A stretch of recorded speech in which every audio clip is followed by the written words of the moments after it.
Courage. What do you think about when you hear the word courage? One of the people or things I think about is the Cowardly Lion in The Wizard of Oz. He gave a great speech on courage. Courage. What makes a king out of a slave? Courage. What makes a flag and the mast to wave? Courage.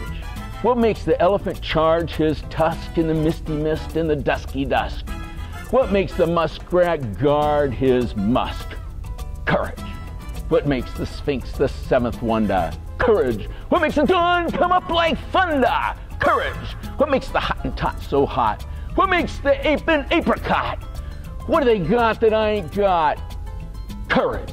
And then everybody says, you ain't got courage. It's an awesome moment in one of the best movies that have ever been made in the history of film. Courage. What is courage? Well, I think what courage isn't is the absence of fear. What I think courage is learning how to manage fear in a way that allows growth and maturity to take place.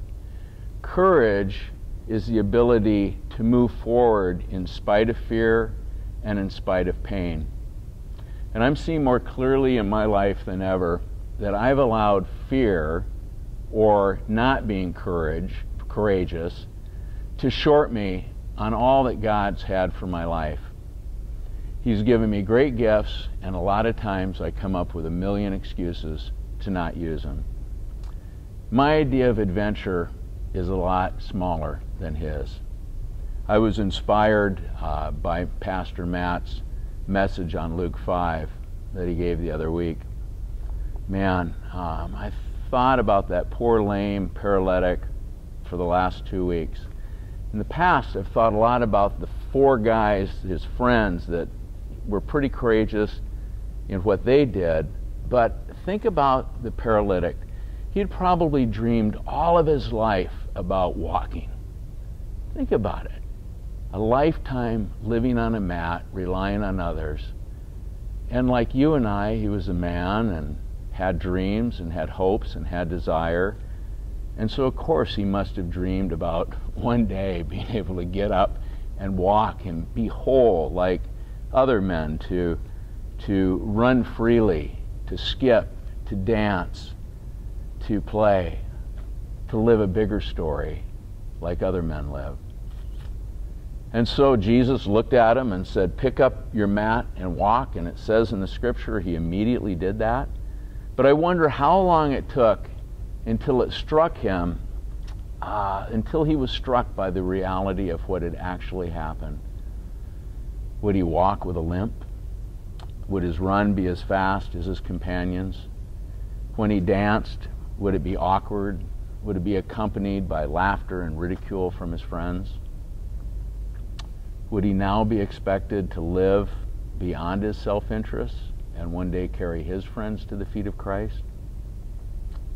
I don't know, but like me, I think he probably had 1,000 lame excuses on why it would be better to stay down instead of getting up and facing his new life reality and all the fears and pain that comes with really living and really loving.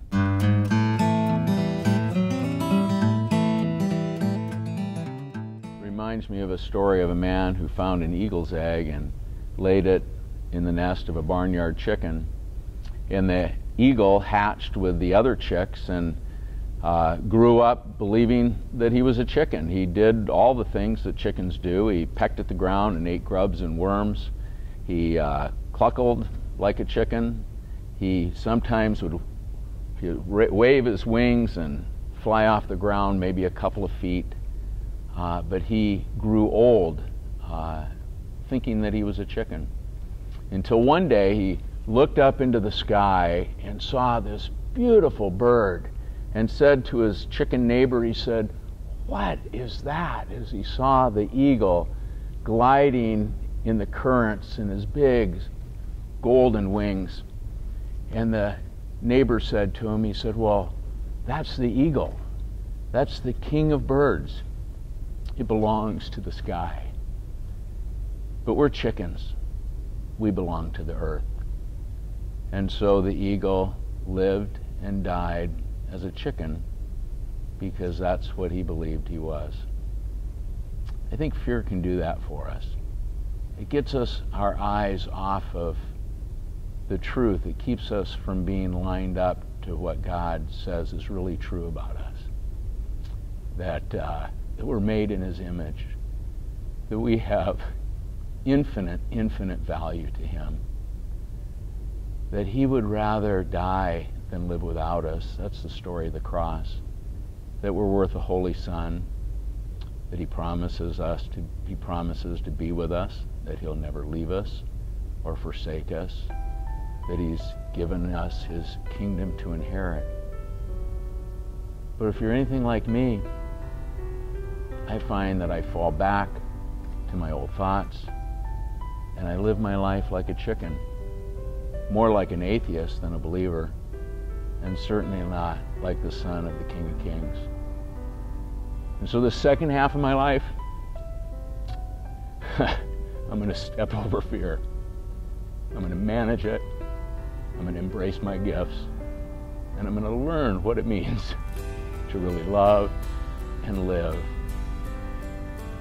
and make a difference for Christ and His kingdom.